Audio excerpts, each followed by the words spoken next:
Hello everyone, welcome back.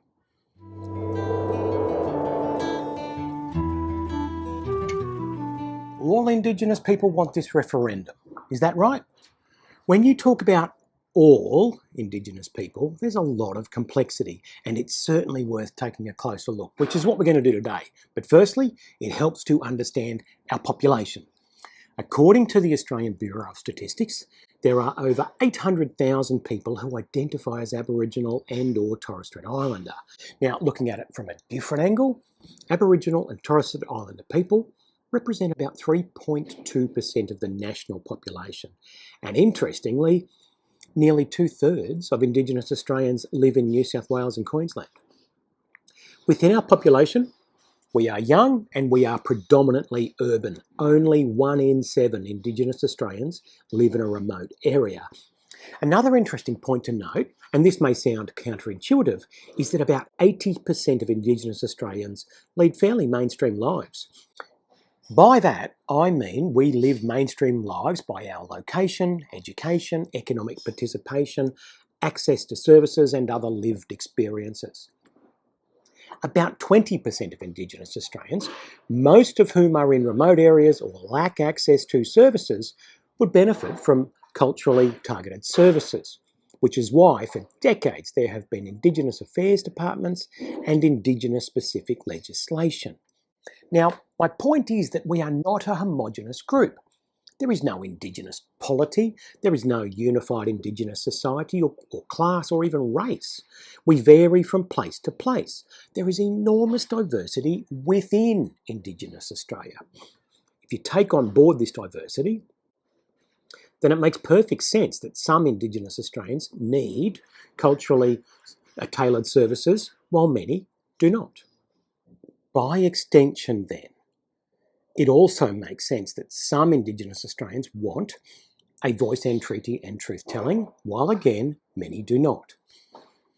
Another level of complexity is if you think back to my comments that there are over 800,000 Indigenous Australians, well, there's diversity within our group. Now, against this reality, there were only a handful of Indigenous Australians involved in the crafting of the Uluru Statement from the Heart. It's fair to say that in recent times, quite a large number of Indigenous people have come to support the proposal to be voted on at the referendum. But I think it is wrong to collectivise all Indigenous Australians into one big cohort and say Indigenous Australians want this. The referendum is in the news, it's in social media feeds, and it doesn't take long to find Indigenous Australians both for and against. On both the yes and no sides, there are very high-profile Indigenous Australians. And there are grassroots people, and there are people everywhere along the spectrum. Many Indigenous Australians are very much against the proposal. But because there is a no campaign fronted by Indigenous Australians, and also because there are so many Indigenous Australians coming out in their own way against the referendum, it is arguably too much of a stretch to say that all Indigenous people want this. Now, if this is the case, then I think the next step is to seek to understand why there is this division, why there are Indigenous people both for and against.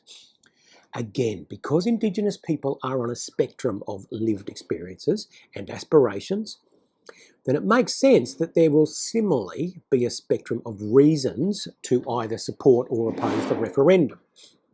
And if you're prepared to consider that there's division within the Indigenous community, then I think it follows that you ought to seek to understand what it is about the proposal that is unacceptable to Indigenous people themselves. Surely we all want recognition, yeah, maybe, but this isn't about recognition. The Prime Minister himself has made it abundantly clear he will implement the Uluru Statement from the Heart in full. And for many, many Indigenous people, that's too far. So that's it for today. Get into some research and get talking so that when you vote, you know why you are voting one way or another. Don't forget, turn on post notifications to stay updated and post your comments down below. See you soon. For the eagle-eyed among you, yes, I have had a haircut, and thank you for noticing. Authorised by Wesley Ed of the Centre for Indigenous Training, Albert Street, Brisbane.